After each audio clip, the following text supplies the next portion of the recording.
ನಮಸ್ಕಾರ ಸ್ನೇಹಿತರೆ, Kavita L YouTube ಚಾನಲ್ಗೆ ಎಲ್ಲರಿಗೂ ಸ್ವಾಗತ.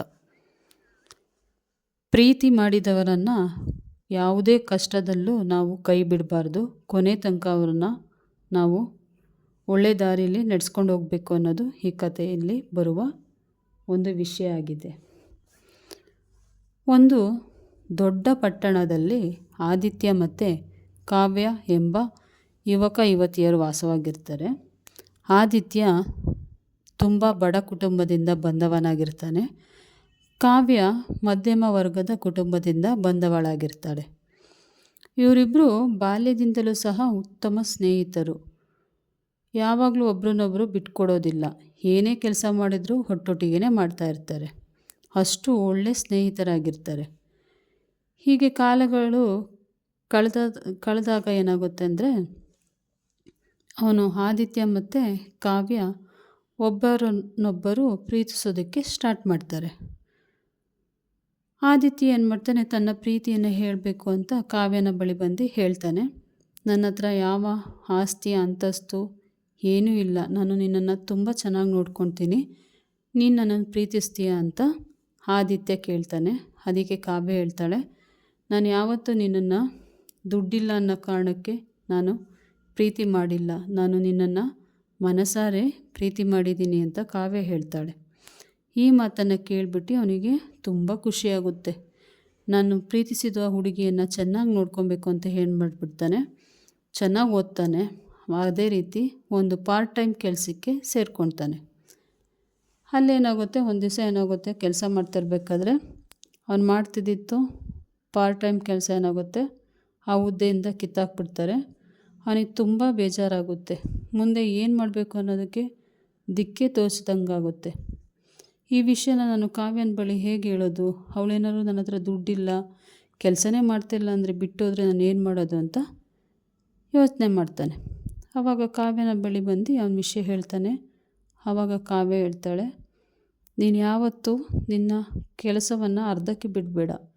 ಈ ಕೆಲಸ ಇಲ್ಲ ಅಂದರೆ ಬೇರೆ ಕೆಲಸ ನಿನಗೆ ಸಿಕ್ಕೇ ಸಿಗುತ್ತೆ. ಯಾವತ್ತೂ ನೀನು ದುಡ್ಡಿನಿಂದ ಬೀಳಬೇಡ, ನಿಯತ್ತಾಗಿ ಕೆಲಸ ಮಾಡು, ಕಷ್ಟಪಟ್ಟು ದುಡಿ, ಯಾವತ್ತಾದ್ರೂ ನಿನಗೆ ಅದರಿಂದ ಒಳ್ಳೆ ಪ್ರತಿಫಲ ಸಿಕ್ಕೇ ಸಿಗುತ್ತೆ ಅಂತ ಅವಳು ಧೈರ್ಯದಿಂದ ಹೇಳ್ತಾಳೆ. ನೀನು ದುಡ್ಡಿಲ್ಲ ಅಂತ ನಾನು ಯಾವತ್ತೂ ಬಿಟ್ಟೋಗಲ್ಲ, ನಿನ್ನ ಕೊನೆ ಗಳಿಗೆಯಲ್ಲೂ ನಾನು ಇರ್ತೀನಿ ಅಂತ ಭರವಸೆಯನ್ನು ಕೊಡ್ತಾಳೆ. ಈ ಮಾತನ್ನು ಕೇಳಿಬಿಟ್ಟು ಆದಿತ್ಯನಿಗೆ ತುಂಬ ಖುಷಿಯಾಗುತ್ತೆ. ಅವನೇನು ಮಾಡ್ತಾನೆ, ಬೇರೆ ಕೆಲಸಕ್ಕೆ ಸೇರ್ಕೊಳ್ತಾನೆ. ಅದರಲ್ಲಿ ಏನಾಗುತ್ತೆ, ಅವನಿಗೆ ಯಶಸ್ಸು ಸಿಗುತ್ತೆ. ತುಂಬ ಕಷ್ಟಪಟ್ಟು ಕೆಲಸ ಮಾಡ್ತಾನೆ ಪಾಪ ಅವನು. ತುಂಬ ಯಶಸ್ಸು ಸಿಕ್ಕಿದಾಗ ಏನು ಮಾಡ್ತಾನೆ, ಒಂದು ಕಾರ್ ತೊಗೊಳ್ತಾನೆ, ಒಂದು ಮನೆ ತೊಗೊಳ್ತಾನೆ. ಅವನಿಗೆ ದುಡ್ಡು, ಹಣ, ಸಂಪತ್ತು ಎಲ್ಲ ಜಾಸ್ತಿನೇ ಸಿಗುತ್ತೆ ಅವನಿಗೆ. ಆವಾಗ ಏನು ಮಾಡ್ತಾನೆ, ಅವನು ಕಾವ್ಯನನ್ನು ಮದುವೆ ಆಗಬೇಕು ಅಂತ ಬರ್ತಾನೆ. ಬಂದ್ಬಿಟ್ಟು ಕಾವ್ಯನಿಗೆ ಹೇಳ್ತಾನೆ ಮದುವೆ ದಿವಸ, ನೀನು ನನ್ನನ್ನು ಕಷ್ಟದ ಟೈಮಲ್ಲೂ ನೀನು ನನಗೆ ಬಿಟ್ಟೋಗಲಿಲ್ಲ, ನೀನು ಹೇಗೆ ನನ್ನನ್ನು ಒಪ್ಕೊಂಡೆ, ಕರೆಕ್ಟಾಗಿ ಹೇಳು, ಏನು ರೀಸನ್ನು ಅಂತ ಕೇಳ್ತಾನೆ. ಅದಕ್ಕೆ ಕಾವ್ಯ ಹೇಳ್ತಾಳೆ, ನಾನು ಯಾವತ್ತೂ ನಿನ್ನನ್ನು ಕಣ್ಣಿಂದ ಪ್ರೀತಿ ಮಾಡಿಲ್ಲ, ಮನಸ್ಸಿನಿಂದ ಪ್ರೀತಿ ಮಾಡಿದ್ದೀನಿ. ಅದಕ್ಕೋಸ್ಕರ ನೀನು ಎಷ್ಟೇ ಕಷ್ಟಪಟ್ಟರೂ ನಾನು ನಿನ್ನನ್ನು ಮೇಲಕ್ಕೆ ತಗೊಂಡು ಬಂದೇ ಬರ್ತೀನಿ. ಏಕೆಂದರೆ ಇವತ್ತು ಹಣ ಯಾರಿಗೂ ಶಾಶ್ವತವಾಗಿರಲ್ಲ. ಇವತ್ತು ನಿನ್ನ ಹತ್ರ ಇರ್ಬೋದು, ನಾಳೆ ಬೇರೆಯವ್ರ ಹತ್ರ ಹೋಗ್ಬೋದು. ಆದರೆ ಯಾವತ್ತು ದುಡ್ಡಿಗೆ ಪ್ರಾಮುಖ್ಯತೆಯನ್ನು ಕೊಡಬಾರ್ದು. ಪ್ರೀತಿ ಮಾಡಿದ್ಮೇಲೆ ಕಷ್ಟನ ಸುಖನೋ ಅವ್ರ ಜೊತೆ ಬಾಳಿ ಬದುಕಿ ಸತ್ತೋಗ್ಬಿಡ್ಬೇಕು ಅವ್ರ ಜೊತೆನೇ. ದುಡ್ಡಿಲ್ಲ ಅಂತ ಹೇಳ್ಬಿಟ್ಟು ನಾನು ಇನ್ನೊಬ್ಬರ ಜೊತೆ ಹೋಗೋದಕ್ಕೂ ರೆಡಿ ಇಲ್ಲ, ಯಾಕಂದರೆ ನಿನ್ನನ್ನು ಅಷ್ಟೊಂದು ಪ್ರೀತಿಸಿದ್ದೀನಿ ಅಂತ ಕಾವ್ಯ ಹೇಳ್ತಾಳೆ. ಆವಾಗ ಅವನಿಗೆ ಒಂದು ಮಾತು ಕೇಳ್ಬಿಟ್ಟು ಆದಿತ್ಯನಿಗೆ ತುಂಬ ಖುಷಿಯಾಗುತ್ತೆ. ಅವನು ಏನು ಅಂದ್ಕೊಂಡಿರ್ತಾನೆ, ದುಡ್ಡಿಲ್ಲ ಅಂದರೆ ಯಾವ ಹೆಣ್ಮಕ್ಳು ನಮ್ಮನ್ನು ಪ್ರೀತಿ ಮಾಡಲ್ಲ, ಬರೀ ದುಡ್ಡಿಗೋಸ್ಕರನೇ ಪ್ರೀತಿ ಮಾಡ್ತಾರೆ ಅನ್ನೋ ಭ್ರಮೆನ ಅವನು ಮನಸ್ಸಿಂದ ತೆಗೆದಾಕ್ತಾನೆ.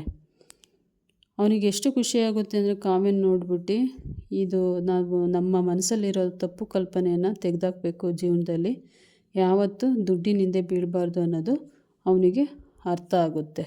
ಆವತ್ತಿಂದ ಅವನು ಕಾವ್ಯನನ್ನು ತುಂಬ ಚೆನ್ನಾಗಿ ನೋಡ್ಕೊಳಕ್ಕೆ ಸ್ಟಾರ್ಟ್ ಮಾಡ್ತಾನೆ. ಎಷ್ಟು ಚೆನ್ನಾಗಿ ನೋಡ್ಕೊತಾನೆ ಅಂದರೆ, ಅವಳಿಗೇನು ಯಾವುದೇ ರೀತಿ ನೋವಾಗದ ರೀತಿ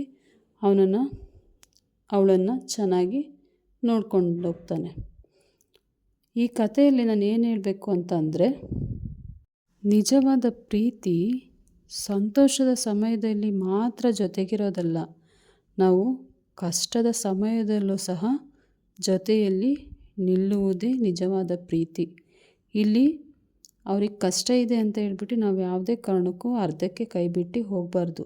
ಅವರನ್ನು ಕೊನೆ ತನಕ ಜೊತೆಗಿದ್ದು ಅವರನ್ನು ಮೇಲಕ್ಕೆ ತರಬೇಕು ನಾವು. ಅಂದರೆ ಅವರಿಗೆ ಒಳ್ಳೆಯ ಸ್ಥಾನವನ್ನು ಸಿಗೋ ಮಟ್ಟಕ್ಕಾದ್ರೂ ನಾವು ಪ್ರಯತ್ನವನ್ನು ಮಾಡಬೇಕು ಅಂತ ಈ ಕತೆ ಮೂಲಕ ಎಲ್ಲರಿಗೂ ನಾನು ಹೇಳ್ತೀನಿ. ಯಾರ್ಯಾರು ನನ್ನ ಯೂಟ್ಯೂಬ್ ಚಾನಲ್ನ ನೋಡ್ತಿದ್ದೀರಾ, ದಯವಿಟ್ಟು ಸಬ್ಸ್ಕ್ರೈಬ್ ಮಾಡಿ, ಲೈಕ್ ಮಾಡಿ, ಶೇರ್ ಮಾಡಿ ಮತ್ತು ಕಮೆಂಟ್ ಮಾಡಿ. ಏನಾದ್ರು ಈ ವಿಡಿಯೋದಲ್ಲಿ ಏನಾದ್ರು ತಪ್ಪಿದರೆ ಅಥವಾ ನಿಮ್ಮ ಅನಿಸಿಕೆ ಏನಾದ್ರು ಇದ್ದರೆ ಕಮೆಂಟ್ ಬಾಕ್ಸಲ್ಲಿ ತಿಳಿಸಿ ಅಂತ ಎಲ್ಲರಿಗೂ ಈ ಮೂಲಕ ಹೇಳ್ತೀನಿ ಫ್ರೆಂಡ್ಸ್.